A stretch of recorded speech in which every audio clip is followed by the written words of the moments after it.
Hello students, welcome to the channel study with Gir sisters. Okay, तो class 7 का chapter 2 ratio आज हम करने जा रहे हैं। ठीक है, और उसका एक्सरसाइज 2.1 आज हम स्टार्ट। तो आज के इस वीडियो में हम क्या करने वाले हैं, हम इंट्रोडक्शन देने वाले हैं रेशियो का। तो पिछले क्लासेस में आप लोग को पता होगा कि आपने फ्रैक्शन पढ़ा होगा। Fraction it is just equal to fraction ही होता है, लेकिन थोड़ा सा डिफरेंट होता है। फ्रैक्शन में क्या होता है, न्यूमरेटर बाय डेनोमिनेटर होता है। ठीक है, न्यूमरेटर बाय डेनोमिनेटर। ठीक है, जैसे कि अगर ये एक पिक्चर है, ये एक कोई भी पिक्चर है, इसके फोर पार्ट है और किसी एक पार्ट को मुझे लेना है, तो एज अ फ्रैक्शन में क्या लिखूंगी, ये टोटल मिलके तो टोटल पार्ट है, नंबर ऑफ पार्ट्स क्या होगा, नीचे हो जाएगा। एंड जिसके बारे में हम बात कर रहे हैं, जिसके बारे में हम ऑब्जर्वेशन कर रहे हैं, वो क्या है, ऊपर लिखा जाएगा। ठीक है, तो ऑब्जर्वेशन जो है वो उसको ऊपर लिखते हैं। इसको हम न्यूमरेटर बाय डिनोमिनेटर के फॉर्म में लिखते हैं। तो न्यूमरेटर जो है छोटा पार्ट है, बड़े पार्ट का कोई एक हिस्सा है, तो उसे लिखेंगे 1, और ये जो पूरा है वो कितना पार्ट है, 1 2 3 4, दैट मीन्स 1/4। ठीक है, उसी तरह फ्रैक्शन में क्या होता है, फ्रैक्शन का मतलब होता है comparing the quantities, comparing the same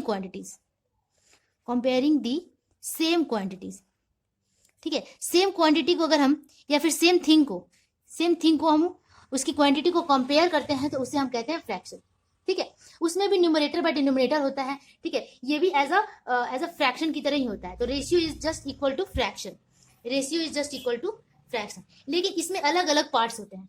जैसे कि जो इसमें बस फ्रैक्शन में और रेशियो में डिफरेंस क्या है कि ये बड़े पार्ट का कोई एक पार्ट हम फ्रैक्शन के रूप में लिखते हैं, लेकिन रेशियो में हम क्या लिखेंगे कि हम रेशियो में कह सकते हैं कि अगर मेरे पास 2 पेन है और मेरे फ्रेंड के पास 4 पेन है, तो इसका रेशियो हम कैसे निकालेंगे, 2:4। रेशियो को इस तरह से डिनोट किया जाता है।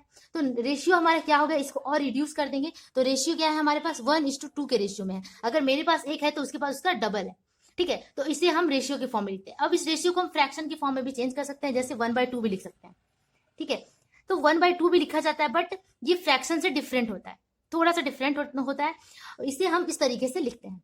ठीक है, जैसे कि अगर ये ग्लास है, ठीक है, ग्लास है, इसमें शुगर इतना है, ये 4 पार्ट है ग्लास का, 1 2 3 4 पार्ट है। ठीक है, 1 पार्ट में शुगर है और 3 पार्ट में वाटर है। ठीक है, और ये पार्ट में शुगर है। तो वाटर इज टू शुगर, परिमाण दोनों का क्वांटिटी का जो कंपेयर कर लेंगे हम। कंपेयर कैसे करेंगे, कंपेरिजन करने में हमें पता चलेगा कि वाटर 3 पार्ट्स है एंड शुगर 1 पार्ट है। ठीक है, टोटल पार्ट कितना है, टोटल पार्ट है 4। इस टोटल 4 में 3 क्या है, वाटर है, एंड 1 पार्ट क्या है, शुगर है। आप लोग को अब तक समझ में आ गया होगा कि टोटल क्वांटिटी में अगर किसी दो क्वांटिटी को हम निकालते हैं, तो उसे हम रेशियो कहते हैं, सिंपल भाषा में। ठीक है, टोटल 4 क्वांटिटी में 3 पार्ट्स वाटर है एंड 1 पार्ट क्या है, शुगर है।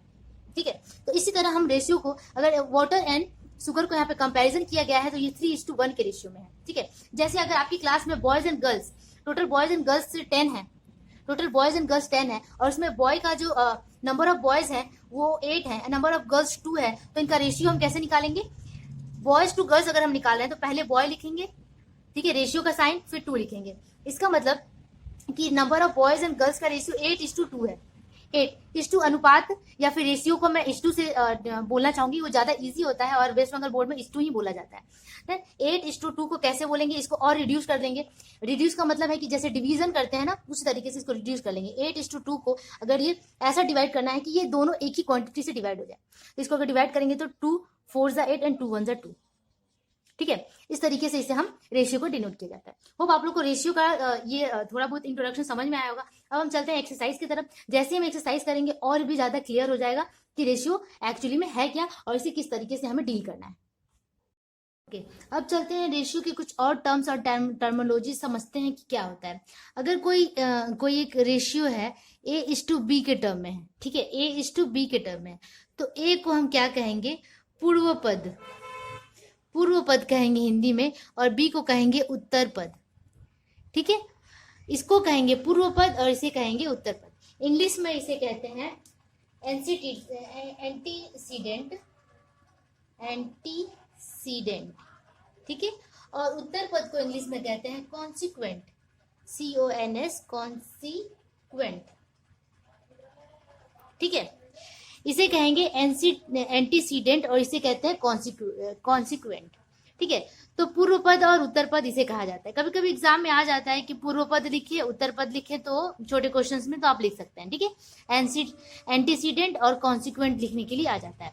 अब देखो, अब है रेशियो का एक टाइप है कि रेशियो ऑफ इक्वालिटी क्या होता है। रेशियो ऑफ इक्वालिटी, ठीक है। रेशियो ऑफ इक्वालिटी किसको बोलते हैं? रेशियो ऑफ इक्वालिटी को कहते हैं साम्य अनुपात। साम्य अनुपात, ठीक है। साम्य अनुपात क्या होता है, या रेशियो ऑफ इक्वालिटी क्या होता है? अगर दोनों रेशियो इक्वल है, जैसे 1:1 है, या 5:5 है, या फिर A:A है, तो उसे हम क्या कहेंगे? Ratio of equality. दूसरा होता है रेशियो ऑफ इनइक्वालिटी। इनइक्वालिटी सबसे ज्यादा यूज इसी का है, रेशियो ऑफ इनइक्वालिटी ही पढ़ते हैं हम एक्चुअली में। तो रेशियो ऑफ इनइक्वालिटी क्या होता है? अगर 2:1 है या फिर 3:2 है, तो इसे हम क्या कहेंगे? रेशियो ऑफ इनइक्वालिटी, ठीक है। ये सारे टर्म्स आगे आपके एक्सरसाइज के क्वेश्चंस में यूज होंगे, इसलिए मैं बता रही हूँ। रेशियो ऑफ इनइक्वालिटी कहेंगे इसे, ठीक है। हिंदी में इसे क्या कहते हैं? इनइक्वालिटी को वो आप देख लेना, इनइक्वालिटी को क्या कहा जाता है। साम्य का असाम्य हो सकता है, ठीक है, मुझे उतना याद नहीं है। उसके बाद है कि ग्रेटर इनइक्वालिटी। तीसरा टर्म है ग्रेटर इनइक्वालिटी। ग्रेटर इनइक्वालिटी, या फिर हम इसे गुरु अनुपात कहते हैं। गुरु अनुपात, ठीक है। गुरु अनुपात या ग्रेटर इनइक्वालिटी क्या होता है? ग्रेटर इनइक्वालिटी होता है जब पूर्व पद बड़ा हो उत्तर पद से। जब पूर्व पद बड़ा हो उत्तर पद से, मतलब कि अगर antecedent is greater than consequent, then इसको कहते हैं हम ग्रेटर इनइक्वालिटी, ठीक है।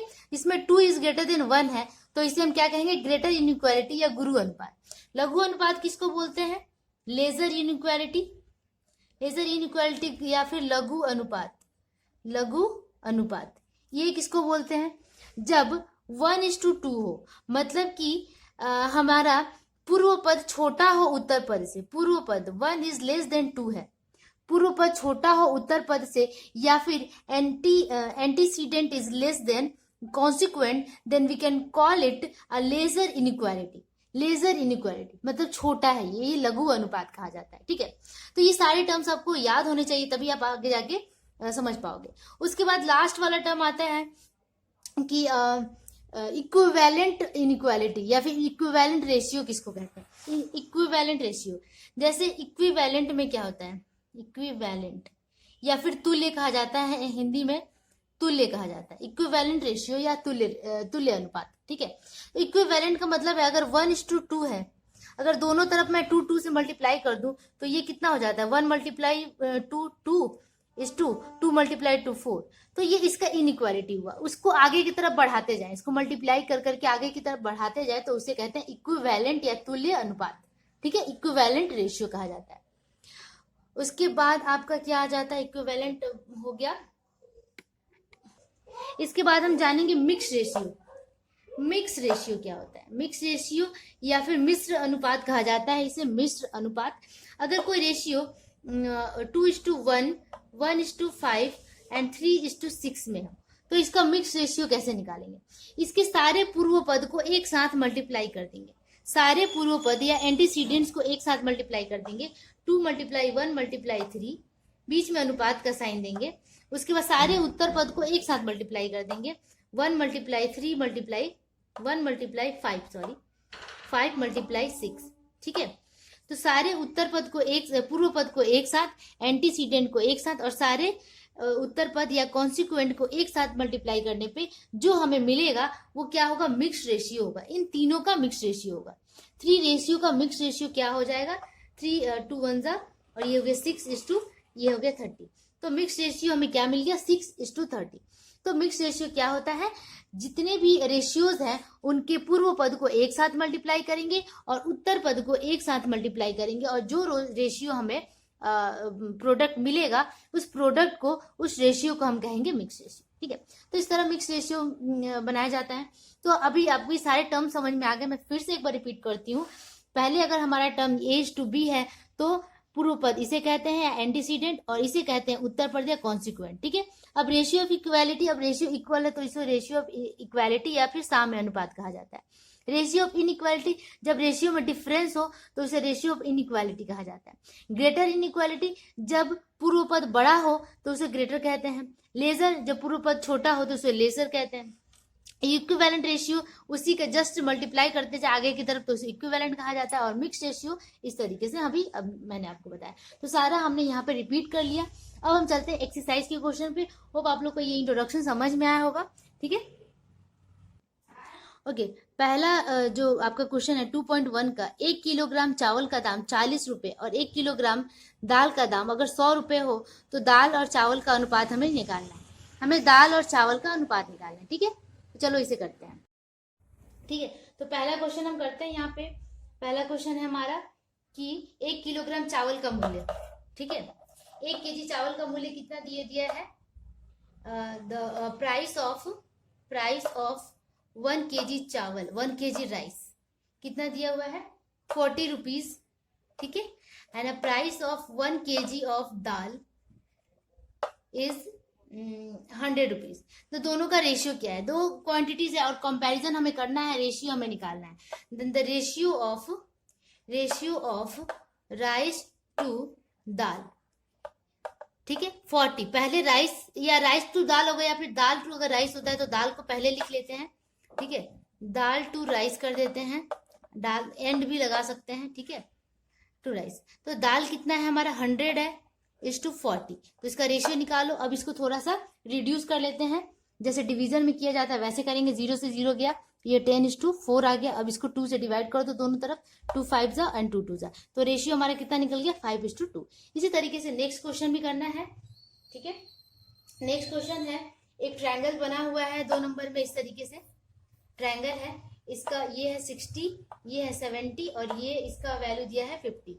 और ए बी सी, सॉरी यहाँ पे बी है यहाँ सी है।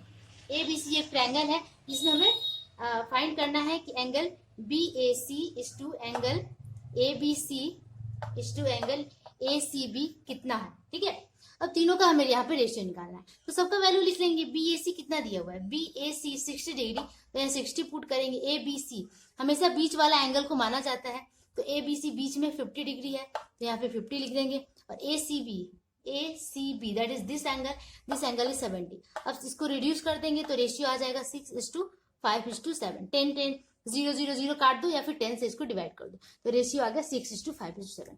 इसी तरीके से हमें आगे के क्वेश्चंस और भी करने हैं। आज इंट्रोडक्शन रहने देते हैं क्योंकि वो रिमाइंड करना आप लोग को ज्यादा जरूरी है। नेक्स्ट जो वीडियो आएगा उसमें पूरे एक्सरसाइज को मैं सॉल्व करके दिखाऊंगी। होप आप लोग को मेरा ये इंट्रोडक्शन समझ में आया होगा। अगर समझ में आया होगा तो प्लीज जरूर लाइक कीजिए और हमारे चैनल को एक्सप्लोर करने में हमारी हेल्प कीजिए। ओके, तब तक के लिए keep practicing and keep watching. Bye bye.